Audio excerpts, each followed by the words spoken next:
Good afternoon friends.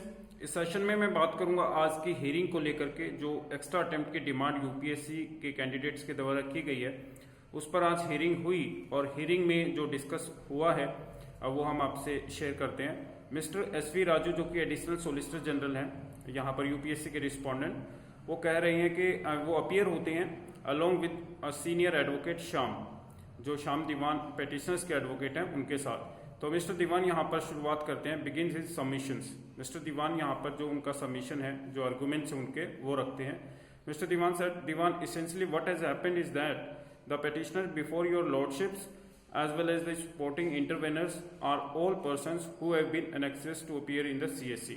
Mister दीवान ये कह रहे हैं कि जितने ये इंटरवेनर्स हैं, जो इंटरवेनर्स जो बीच में आर्गुमेंट्स कर रहे हैं, तो वो सब वो लोग हैं इंटरवेनर्स भी, और जो यूपीएससी एक्स्ट्रा अटेम्प्ट की डिमांड कर रहे हैं ये वो छात्र हैं जो बहुत ही एनेक्सियस हैं इस CSC 2021 के एग्जाम्स में बैठने के लिए।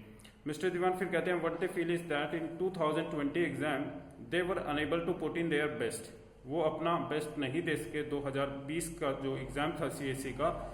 तो the basic point they are making is that they are entitled to another chance, तो उन्हें एक और चांस मिलना चाहिए, ऐसा वो बोल रहे हैं। मिस्टर दीवान फिर कहते हैं there have been instances in the past when rules have changed and they are being hit. यहाँ पर बोल रहे हैं मिस्टर दीवान कि यहाँ पास्ट में पहले भी ऐसा हो चुका है कि रूल्स को काफी बार चेंज किया गया है। And there is a total number of attempts और there is age bar, they are different categories and there are different parameters. तो डिफरेंट कैटेगरीज के लिए डिफरेंट पैरामीटर्स चेंज किए गए हैं, ऐसा उन्होंने कहा। मिस्टर दीवान कह रहे हैं कि we believe that 2020 ought not to be reckoned at all। इसे हमें जो 2020 का जो ईयर है उसे हमें रिकग्नाइज नहीं करना चाहिए। I will just enumerate the difficulties. अगर आप यहाँ डिफिकल्टीज की तरफ अगर गौर करें तो one of them is the access to material. एक डिफिकल्टी उनमें से ये भी है कि मटेरियल का एक्सेस ही नहीं था। तो अब इंटरनेट की बात यहाँ पर की जा रही है स्पेसिफिकली कि इंटरनेट अवेलेबल नहीं था, और जो मेट्रो सिटीज में कुछ जो स्टूडेंट्स हैं उनके पास बेटर फैसिलिटीज हैं इंटरनेट की, और जो रूरल एरियाज में है उनकी नहीं है। जैसा कि कल की हियरिंग में भी मिस्टर दीवान ने कहा था कि हमारे जो ये एक्स्ट्रा अटेम्प्ट की डिमांड करने वाले जो कैंडिडेट्स हैं वो ज़्यादातर रूरल एरिया से हैं, वो लोगों का बैकग्राउंड ज़्यादा अच्छा नहीं है। मिस्टर दीवान कह रहे हैं कि coaching classes were also not there, coaching class भी नहीं थी वहाँ पर, और पेंडेमिक की वजह से जो डिसरप्शन हुआ है उनके घरों में, and many of them were frontline workers who had to be at the front line. जो फ्रंटलाइन वर्कर्स थे वो अपनी ड्यूटी कर रहे थे, लॉ के अंडर बाउंड थे वो, तो प्रिपरेशंस को नहीं कर पाए। सेकेंड पेज में रीड कर रहा हूँ कि मिस्टर दीवान कह रहे हैं there are some of the circumstances and then we have elaborated some of the circumstances as to why they were not able to study. Mister Diwan ने यहाँ पर कहा कि बहुत सारी ऐसी परिस्थितियां हैं जिनको हमने इलेबोरेट किया है, और बहुत सारी ऐसी परिस्थितियां रही हैं जिसके कारण स्टूडेंट्स अपनी स्टडी नहीं कर पाए। मिस्टर दीवान फिर नेक्स्ट पॉइंट में कह रहे हैं कि attempt and age bar is a matter of policy. Attempt और एज बार जो है पॉलिसी का मैटर है, and courts usually don't interfere. Courts इसमें संभवत इसमें इंटरफेयर नहीं करता है, दखलंदाजी, because the government gives a wide berth to altering the policy. क्योंकि गवर्नमेंट यहाँ पर वाइड बर्थ मतलब एक गवर्नमेंट एक बड़े लेवल पर मतलब इसमें पॉलिसी में चेंज करने के लिए पॉलिसीज को ऑल्टर कर सकता है, फेरबदल उनमें किया जा सकता है, गवर्नमेंट के पास ये पावर है। मिस्टर दीवान कह रहे हैं it's not that we are saying that give us a job और give us a remuneration. Mister दीवान यहाँ पर कह रहे हैं हम कोई आपसे जॉब नहीं मांग रहे हैं, हम आपसे कोई पैसा नहीं मांग रहे हैं, और इस तरह की कोई ऐसी चीज नहीं मांग रहे हैं हम आपसे। We are only saying that give us one attempt. हम सिर्फ आपसे ये कह रहे हैं कि एक अटेम्प्ट दे दीजिए, विच वी लॉस्ट इन 2020, जो हमने 2020 में खो दिया है। The overwhelming circumstances of the pandemic which impacted society. यहाँ पर ये बोल रहे हैं कि जो सर्कमस्टेंसेज थे, परिस्थितियाँ इतनी ज़्यादा मतलब खतरनाक थी कि इस पेंडेमिक की वजह से सोसाइटी में बहुत सोसाइटी को इससे बहुत प्रॉब्लम हुई है।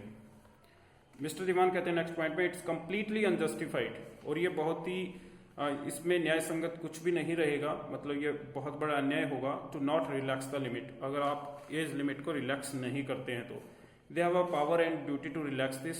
और वो ये भी बोल रहे हैं कि आपके पास पावर है और ड्यूटी है ये आपका कर्तव्य है आपको कि आप इसको रिलैक्स करें। This is the broad contour of my case. और ये बोल रहे हैं कि यही मेरे जो केस का मेन जो हेडलाइन है, जो मेन सारांश है, वो मेरे केस का यही है, मतलब यही मैं ओवरऑल कहना चाहता हूँ। Mr. Diwan makes a summation on how the absence of libraries and study material has impacted the preparation of studies। तो मिस्टर दीवान यहाँ पर कह रहे हैं कि मैंने अपने सबमिशंस दे दिए हैं कि किस तरीके से लाइब्रेरी की अनुपस्थिति में, मतलब लाइब्रेरी ना होने की वजह से और स्टडी मटेरियल का एक्सेस ना होने की वजह से स्टडी यहाँ पर प्रिपरेशन जो है स्टूडेंट्स की वो हैम्पर हुई है। फिर बोल रहे हैं need for access to material in the form of libraries, coaching institute, it's not possible for an individual to go through all this. और ये पॉसिबल भी नहीं है इंडिविजुअल्स के लिए कि वो इन सभी चीज़ों का यूज कर सके। मिस्टर दीवान नेक्स्ट पॉइंट में मिस्टर दीवान कहते हैं there is need for an index of course, one can say that the material is there on internet. और ये कहा जा सकता है, मिस्टर दीवान कह रहे हैं कि ये ऐसा कहा गया था और ऐसा कहा जा सकता है कि इंटरनेट पर मटेरियल तो अवेलेबल है, but there is no realistic way for a candidate to do well unless he has index material. जब तक कैंडिडेट के पास इंडेक्स मटेरियल नहीं होगा तब तक वो रियलिस्टिकली इसका यूज नहीं कर सकता, मतलब इंटरनेट का। मिस्टर दीवान नेक्स्ट पॉइंट में बोल रहे हैं कि the crucial point is that some books are not available. और मेन पॉइंट ये है कि कुछ बुक्स अवेलेबल नहीं है, ओनली शॉप्स और लाइब्रेरीज हैं और कुछ किताबें थी। It's also not feasible to read pages and pages of material on phones and laptops। और ये पॉसिबल नहीं है कि आप लैपटॉप से या फोन से पेज टू पेज रीड करते हुए अपनी सारी स्टडी कर लें, मतलब फोन्स और जो इंटरनेट को स्पेसिफिकली यहाँ पर माध्यम बनाया जा रहा है अगर आप देखेंगे तो। बेंच फिर नेक्स्ट बोल रहा है, अब बेंच शुरू कर रहे हैं अपना, बेंच की क्या प्रतिक्रिया की, बेंच का क्या रिएक्शन है वो हम रीड कर रहे हैं। These are the problems which may be faced by candidates। ठीक है, ये कुछ प्रॉब्लम है जो कैंडिडेट्स के द्वारा फेस की गई हैं। Who are giving the exam for the first time, जो पहली बार एग्जाम्स दे रहे हैं उनके द्वारा ये फेस की गई हैं, बेंच कह रहा है यहाँ पर। मिस्टर दीवान इसका आंसर देते हुए कह रहे हैं definitely, but we believe that the government must have some regard to these problems.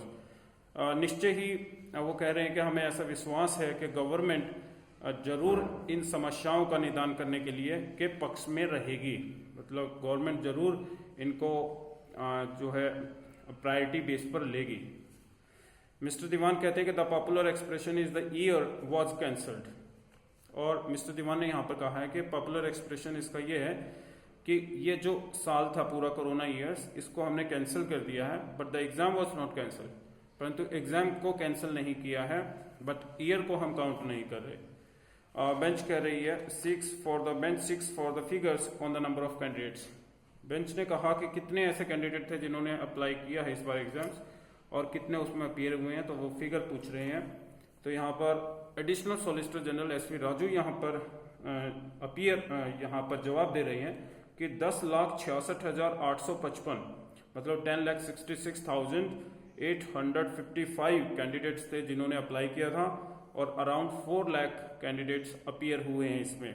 तो मिस्टर दीवान कहते हैं while you must have faced certain difficulties, जबकि आपने कुछ प्रॉब्लम्स फेस की होंगी, but what about others who face the same, परंतु वो लोगों का क्या होगा जिन्होंने सेम डिफिकल्टीज फेस की हैं। I think there would be a possible gradation in two sets of difficulties for instance. और वो कह रहे हैं कि there would be possible gradation in two sets of difficulty, जो सेट्स ऑफ डिफिकल्टीज उन्होंने फेस किया उसमें ग्रेडेशंस की संभावनाएं हैं। फॉर इंस्टेंस एग्जाम्पल के लिए take gender working women. Mister दीवान यहाँ पर बोल रही है gender working women had enormous domestic difficulties in addition to their work. अपने घर के कामकाज के होते हुए उन्हें बहुत सारी और भी डिफिकल्टीज फेस करनी पड़ी हैं। यहाँ पर वुमेन्स के रिस्पेक्ट में मिस्टर दीवान बोल रहे हैं। मिस्टर दीवान करें अदर पीपल फ्रॉम मेट्रोस में हैव, ये पॉइंट मैं ऑलरेडी रीड कर चुका हूँ कि मेट्रो सिटी में जो लोग रह रहे हैं उनके पास बेटर इंटरनेट का एक्सेस था और जो रूरल एरियाज में रह रहे हैं उनको वहाँ पर प्रॉब्लम हुई है। मिस्टर दीवान फिर नेक्स्ट आर्गूमेंट्स में कह रहे हैं कि the impact was so overwhelming if you have the power to be more considerate then you cannot get into the nitty gritty of how many have given the exams. तो यहाँ पर कह रहे हैं mister दीवान कि इसका जो प्रभाव था, इस कोरोना का जो कोरोना वायरस था, इसका प्रभाव इतना ज़्यादा लंबे बड़े स्तर पर था कि if you have the power to be more considerate, अगर आपके अंदर ये पावर है समझने की कि आप दूसरे की फीलिंग को समझ सकते हैं और उसकी केयर कर सकते हैं, तो वो बोल रहे हैं then you cannot get into the nitty gritty of how many have given the exams. तब आपको ये नहीं सोचना चाहिए कि कितने लोगों ने एग्जाम्स दिया है। एवरीवन हैज बीन इम्पैक्टेड, प्रत्येक बंदा जो एग्जाम में अपीयर हुआ वो इम्पैक्ट हुआ है, उसके ऊपर कोरोना का जो प्रभाव पड़ा है। But some have been impacted more than others, परंतु मिस्टर दीवान ये कह रहे हैं कि मेरा पॉइंट ये है कि कुछ लोगों के ऊपर इसका इम्पैक्ट ज्यादा हुआ है, जैसे जो कोरोना वॉरियर्स थे, फ्रंटलाइन वर्कर्स थे, या किसी कोविड अफेक्टेड कैंडिडेट्स हैं। तो मिस्टर दीवान यहाँ पर कह रहे हैं इन एन ऑर्डिनरी ईयर, अगर हम एक सामान्य किसी भी ईयर्स को लें तो this argument would not be entertained और अप्रिशिएटेड। तो इस आर्गुमेंट्स को हम कभी भी एंटरटेन और अप्रिशिएट नहीं करेंगे। But this year is not ordinary.